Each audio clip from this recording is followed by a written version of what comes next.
Chers frères et sœurs, bonjour. Nous ouvrons à nouveau aujourd'hui la parole de Dieu dans le premier livre des Rois, au chapitre 17, et nous lirons les versets 8 à 16.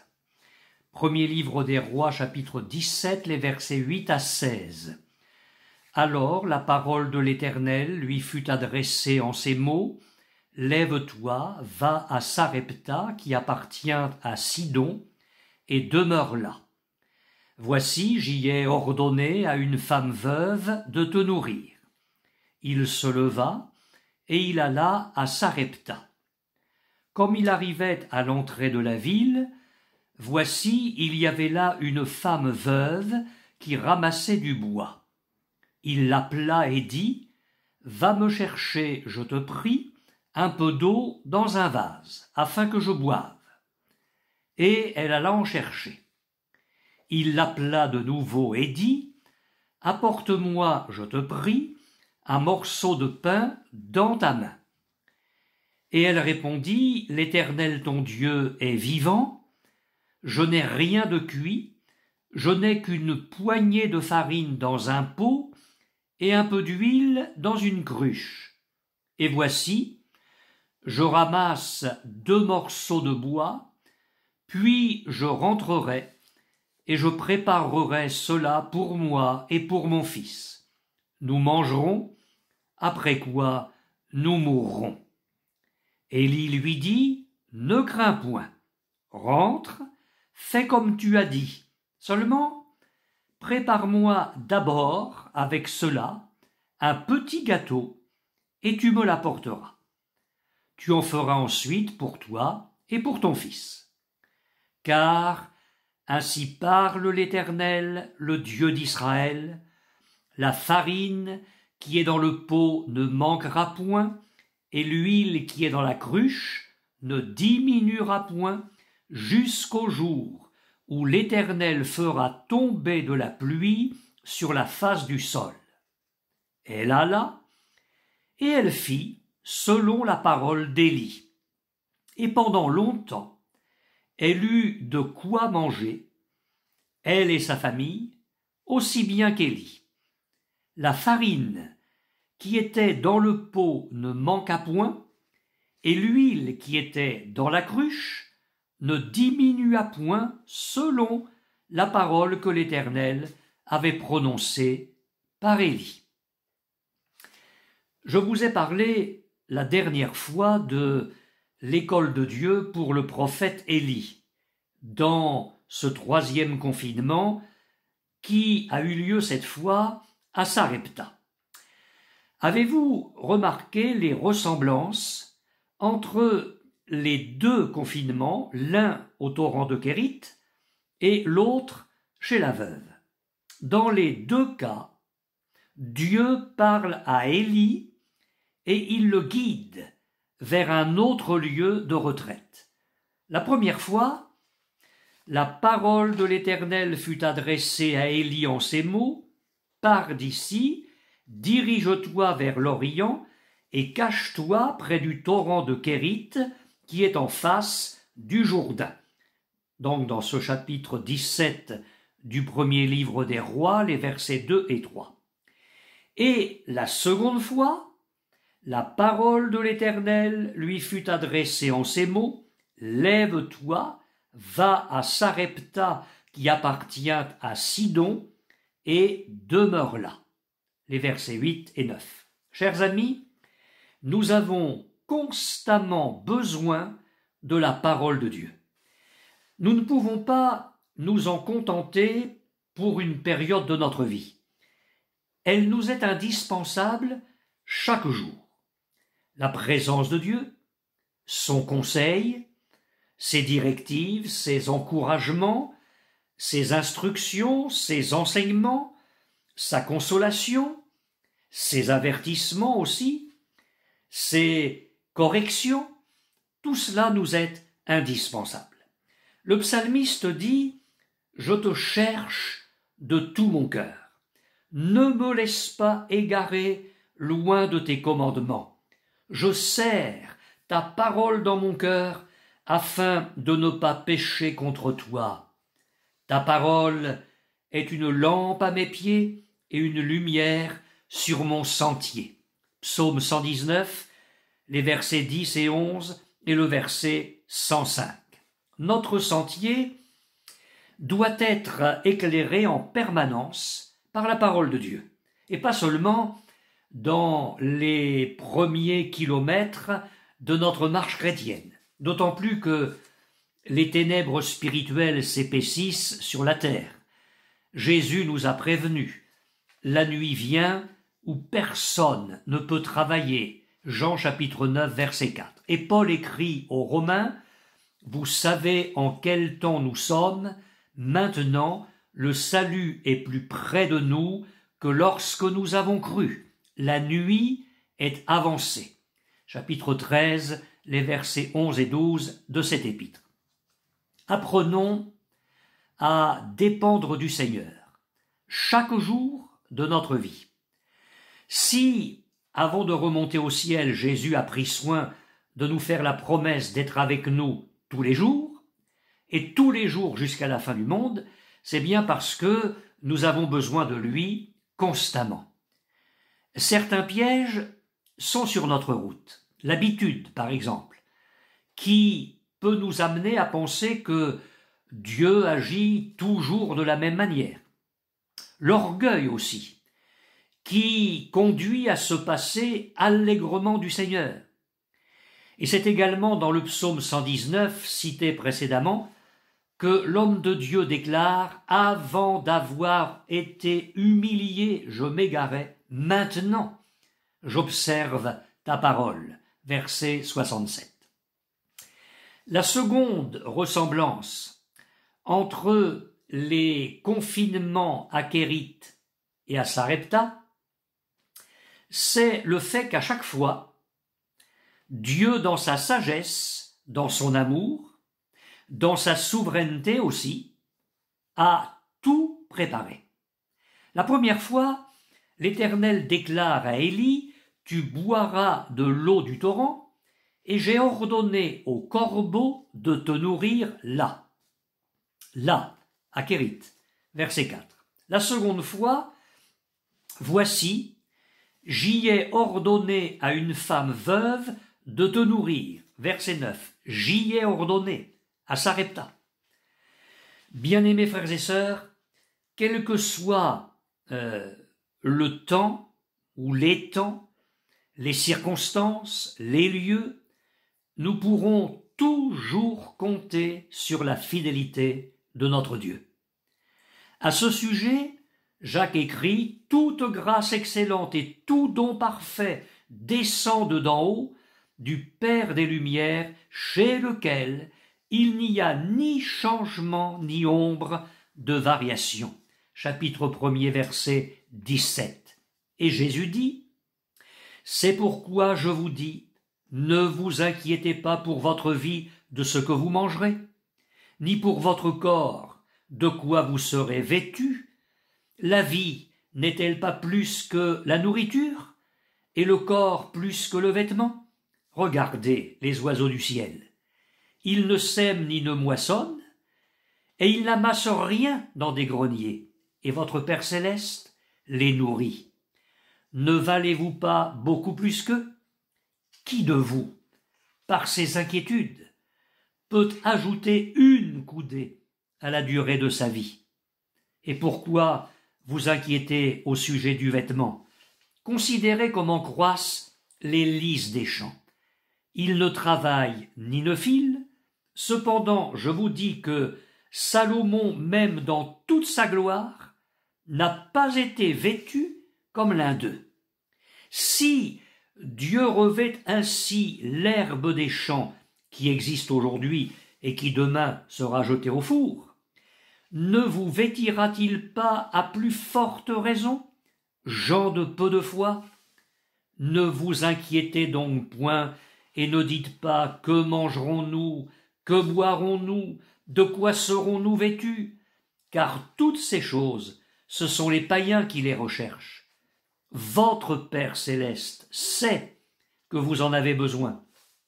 Cherchez premièrement le royaume et la justice de Dieu, et toutes ces choses vous seront données par-dessus. Ne vous inquiétez donc pas du lendemain, car le lendemain aura soin de lui-même, à chaque jour suffit sa peine. Évangile de Matthieu, chapitre 6, les versets 25 à 34.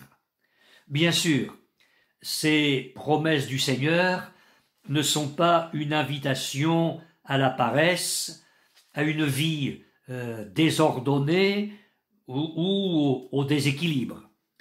Il faut assumer bien évidemment nos responsabilités quotidiennes et travailler. Mais, quoi qu'il arrive, nous pouvons nous appuyer sur les soins prévoyants de notre Dieu.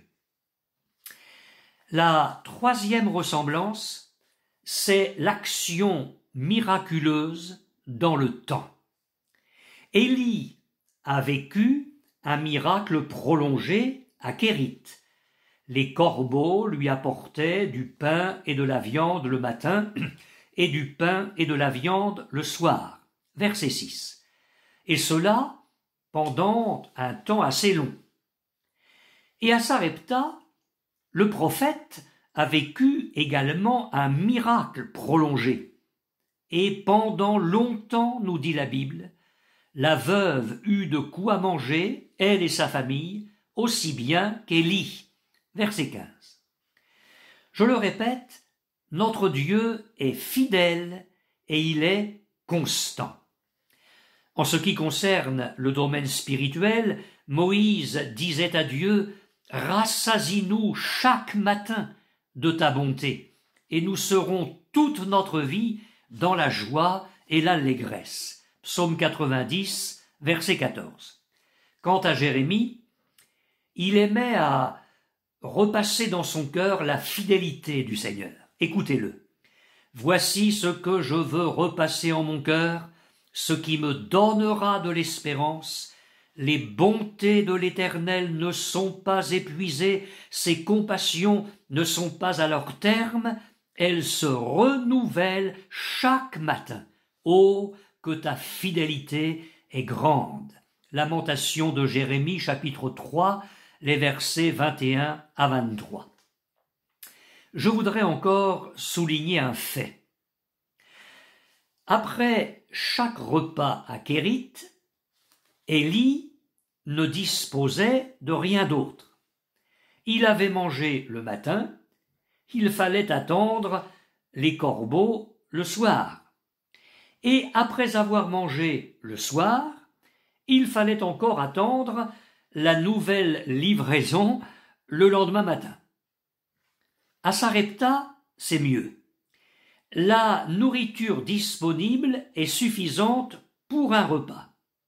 Alors il en reste après, mais pas assez pour que la veuve, sa famille et le prophète fassent des réserves. Il y a juste assez de nourriture pour préparer un autre repas. Qu'est-ce que cela signifie? Élie reste à l'école de la dépendance de Dieu. Mes amis, il ne faut jamais sortir de ce chemin-là, quels que soient les temps et les circonstances. Agur priait en ces termes « Je te demande deux choses. Ne me les refuse pas avant que je meure. Éloigne de moi la fausseté et la parole mensongère. Ne me donne ni pauvreté ni richesse. Accorde-moi le pain qui m'est nécessaire, de peur que, dans l'abondance, je ne te renie et ne dise qui est l'Éternel, ou que, dans la pauvreté, je ne dérobe et ne m'attaque au nom de mon Dieu. » La bonté de Dieu, mes frères et sœurs, est remarquable. Pour Élie, les choses vont de mieux en mieux. Sa condition de vie s'améliore et c'est presque incroyable. Alors que le peuple d'Israël, infidèle et apostat, connaît une situation de plus en plus difficile, sur le plan climatique, économique, sanitaire et morale. N'oublions pas la sécheresse, la famine, la mort, le découragement. Alors qu'Israël vit cette situation-là, Élie, lui, se repose, si j'ose dire, à l'ombre du Tout-Puissant.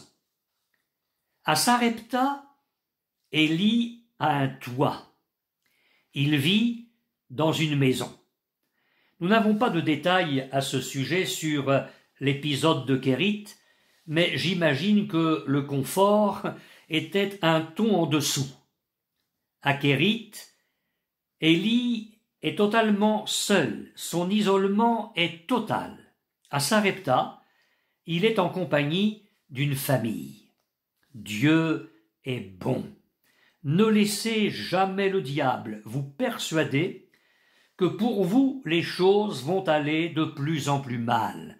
Ne le laissez pas vous brosser un tableau de plus en plus sombre de votre avenir.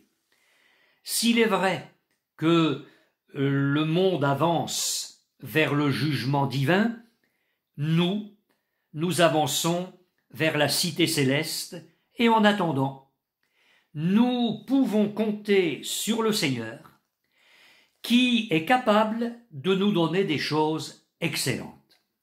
Lorsque nous acceptons de le suivre sur le chemin de la consécration, il prend merveilleusement soin de nous.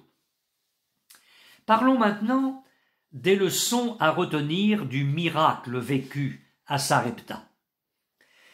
Nous découvrons tout d'abord la toute-puissance de Dieu. Au torrent de Kérit, Dieu nous montre qu'il domine sur le monde animal. Les corbeaux sont à son service pour nourrir le prophète. À Sarepta, il domine sur la matière végétale, l'huile et la farine. Notre Dieu est bon et il est aussi le Tout-Puissant. Alléluia. Jésus, dans les jours de sa chair, s'est pleinement révélé comme le Fils de Dieu. Il a agi miraculeusement sur le monde animal. Souvenez-vous du poisson, par exemple, dans la bouche duquel se trouvait l'argent pour payer l'impôt. Vous trouverez ce récit dans l'évangile de Matthieu au chapitre 17, les versets 24 à 27. Mais souvenez-vous aussi qu'à 2 reprises, Jésus a multiplié des pains. Le miracle chez la veuve nous enseigne la souveraineté de Dieu dans l'exercice de ses jugements et de sa grâce. Il y a, dans cette période particulière, un renversement de situation qui doit nous faire réfléchir en profondeur. Israël, peuple élu, auquel étaient promis des bénédictions sans nombre, se place sous le jugement de Dieu à cause de sa désobéissance, de son idolâtrie et de son apostasie. Et la veuve de Sarepta, une étrangère, en raison de sa foi et de son obéissance à la parole de l'Éternel prononcée par Élie, se met au bénéfice de la grâce divine. Quelle leçon et quel avertissement aussi. La troisième leçon de ce miracle, Dieu doit être le premier dans notre vie. Les paroles d'Élie ont de quoi nous surprendre. Lorsqu'il rencontre la veuve, il lui dit « Apporte-moi, je te prie, un morceau de pain dans ta main. » Et elle répond « L'Éternel ton Dieu est vivant, je n'ai rien de cuit, je n'ai qu'une poignée de farine dans un pot et un peu d'huile dans une cruche.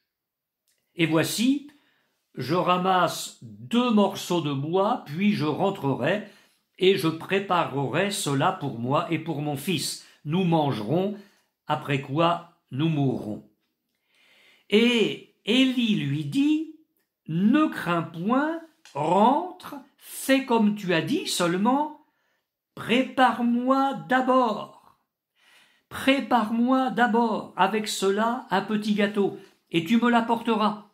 Tu en feras ensuite pour toi et pour ton fils. » Ah, ce petit mot d'abord, il s'attaque de plein fouet à notre égoïsme.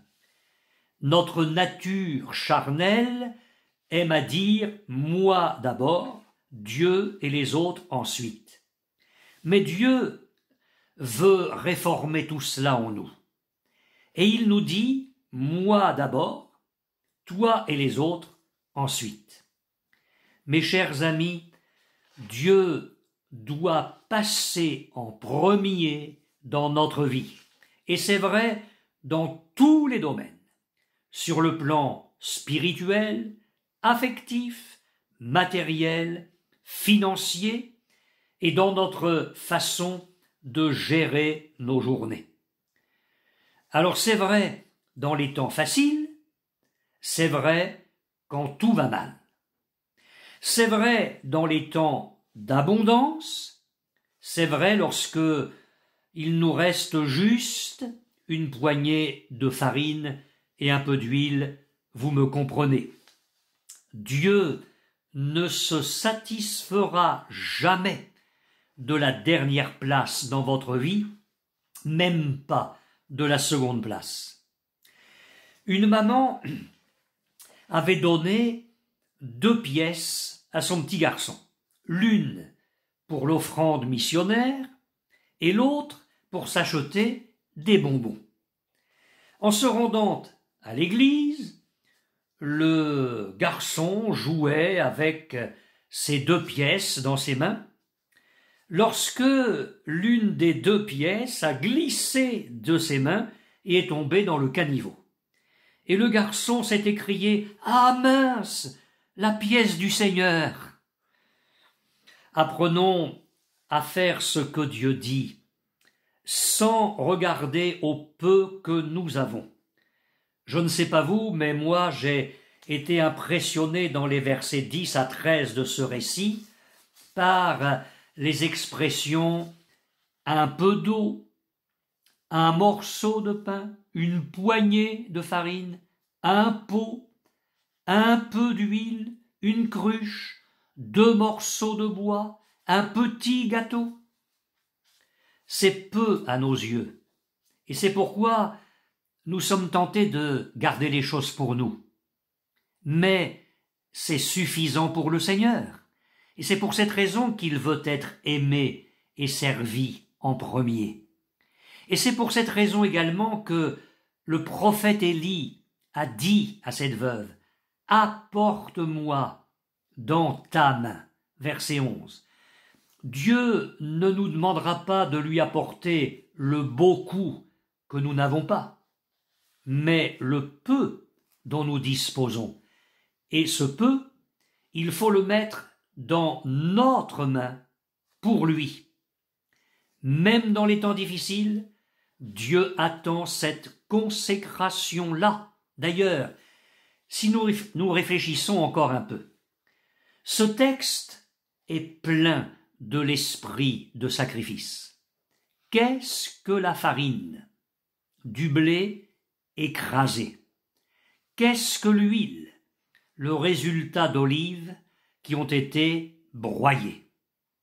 Gethsémané est un nom qui signifie pressoir à huile. Là, notre Seigneur a été broyé, la volonté de son Père est passée en premier, et pour marcher dans quel chemin? Jusqu'à la croix. Et à Golgotha, le grain de blé est tombé en terre, pour reprendre les paroles mêmes de Jésus. Le grain de blé a été écrasé sous le jugement de nos péchés.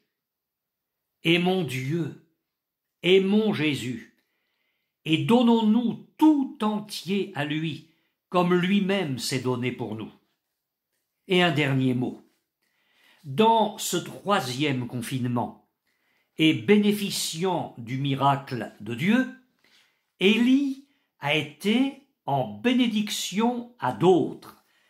Et c'est d'ailleurs ce que va souligner Jésus des siècles plus tard. « Je vous le dis en vérité, il y avait plusieurs veuves en Israël du temps d'Élie, lorsque le ciel fut fermé 3 ans et 6 mois, et qu'il y eut une grande famine sur toute la terre.